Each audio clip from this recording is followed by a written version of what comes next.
สาวไทย2 คนพยายามลักลอบขนส่งสารเสพติดจากลาวเข้าไทยแต่สุดท้ายถูกรวบคาด่าน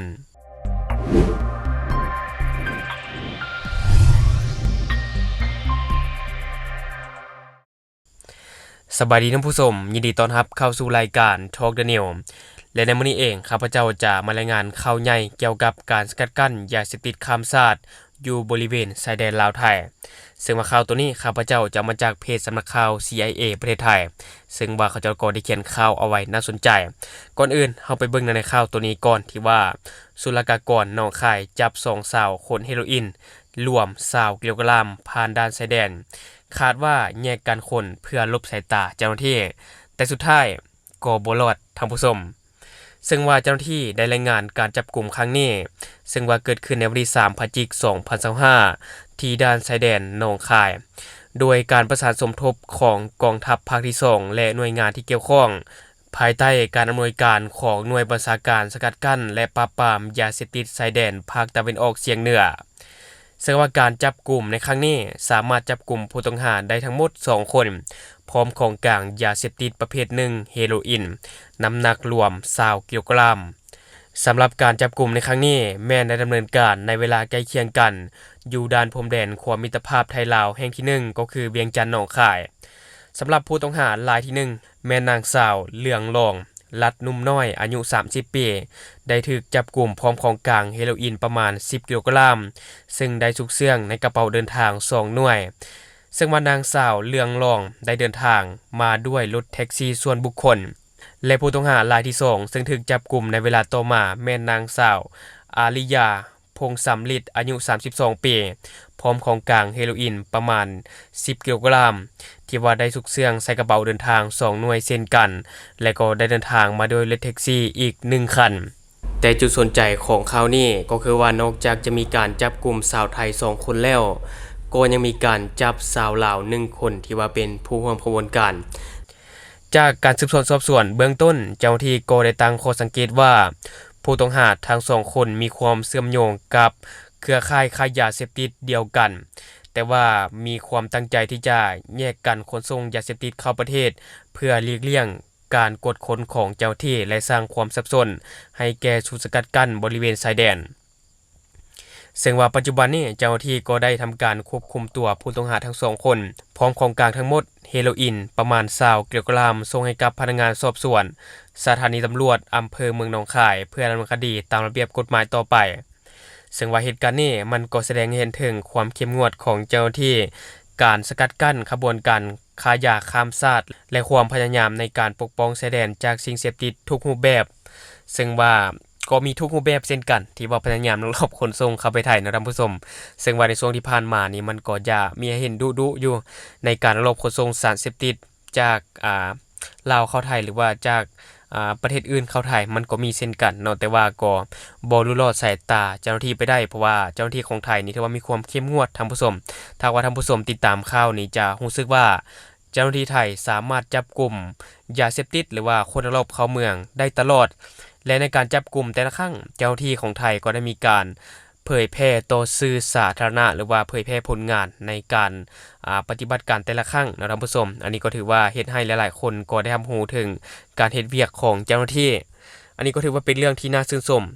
และวันนี้ข้าพเจ้าจะพาท่านผู้ชมมาเบิ่งอีก1ข่าวอันนี้ถือว่าเป็นข่าวดีแล้วก็เป็นข่าวลาวท่านผู้ชมเพราะว่าในช่วงนี้เป็นช่วงงานบุญพระธาตุหลวงเนาะ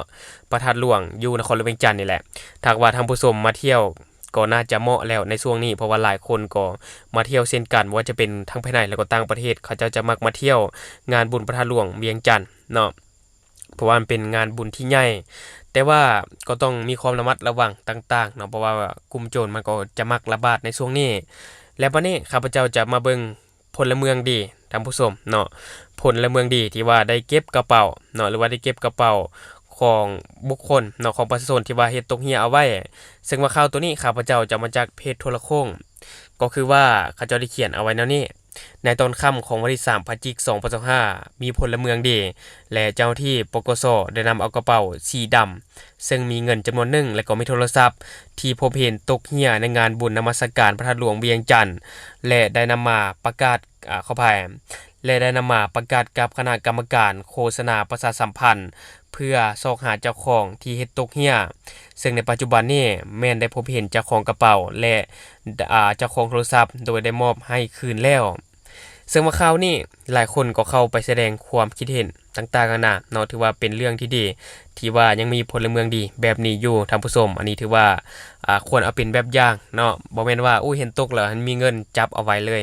ลักเอาเมื่อเลยอันนี้ก็บ่ได้เนาะเฮาก็ต้องคิดเห็นใจเพิ่นใจเฮาบางทีเงินที่เฮาเอาไปอาจจะเป็นเงินก้อนสุดท้ายของเขาหรือว่าเขามีแนวจำเป็นที่จะต้องใช้อยู่ก็เป็นไปได้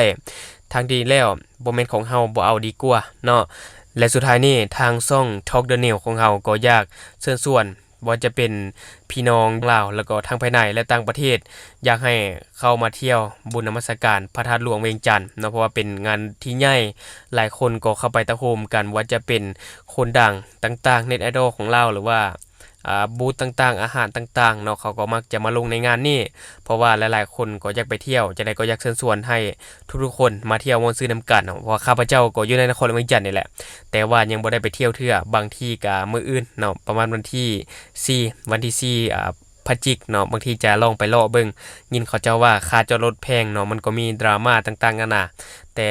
บางคนก็เข้าไป BRT เนาะเดินทางโดย BRT มันก็สะดวกสบายอยู่ท่านผู้ชมว่าจะเป็น BRT หรือว่ารถเมล์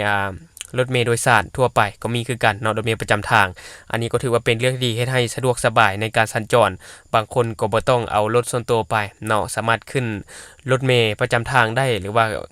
เอารถไปจอดบนใดบนหนึ่งแล้วไปขี่ BRT ก็ได้เช่นกันท่านผู้ชมเพราะว่ามันจะช่วยลดพรปัญหารถติดได้อยู่และทั้งหมดก็คือสิ่งที่ข้าพเจ้าอยากจะนำเสนอในมื้อนี้ถ้าว่ามีข่าวหยังเพิ่มเติมหรือว่ามีข่าวหยังออกมาข้าพเจ้าก็จะรีบเก็บรายงานมาฝากท่านผู้ชมเนาะ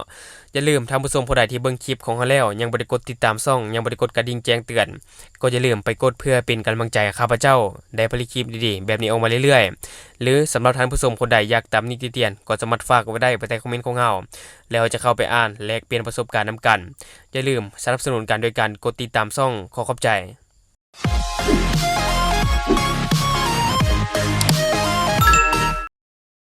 สำหรับทานที่ว่ากินเรากินเบียร์ในตอนแรงตื่นเช้ามาแล้วมีอาการเมาข้างแปลว่าตับของทานเฮ็ดเวียกบ่เต็มที่บ่สามารถที่จะกำจัดฤทธิ์แอลกอฮอล์จากกระแสเลือดได้ทั้งหมดฉะนั้นจึงเฮ็ดให้เกิดอาการเมาข้างในตอนเช้าฉะนั้นอย่าลืมปกป้องตับของทานด้วยผลิตภัณฑ์ดี plus ของเฮาตัวนี้เป็นตัวช่วยที่ดีในการปกป้องตับของทานจากฤทธิ์แอลกอฮอล์ตัวนี้จะช่วยให้เซลล์ตับมีความแข็งแรงและก็สามารถที่จะกำจัดและก็ฟอกฤทธิ์แอลกอฮอล์ออกจากกระแสเลือดได้ทั้งหมดจึงเฮ็ดให้บ่เกิดอาการเมาข้างและตัวนี้เฮาผสมยาแก้เมาข้างเขานำเนาะถ้าว่ากินตัวนี้ใส่หลังจากที่ว่าดื่มเบียร์ตื่นเช้ามาสามารถที่จะไปเฮ็ดเวียกเหตุการณ์ได้ปกติรวมทั้งผู้ที่ว่ามีพฤติกรรมเสี่ยงเรื่องของการกินดิบกินแดงลับก้อยซอยจุมีทานได้แน่ที่ว่ายังบ่ฮู้ว่าการกินดิบมันคือการเอาเชื้อโรคเข้าสู่ร่างกายของท่านโดยเฉพาะพยาธิใบไม้ในตับเนาะสารตับและก็ไวรัสตับชนิดต่างๆฉะนั้นเนาะควรที่จะปกป้องตับของท่านไว้ก่อนถ้าว่ามันเป็นพยาธิตับแล้วมันยากที่จะปินปัวปกป้องตับของท่านด้วยผลิตภัณฑ์ดี plus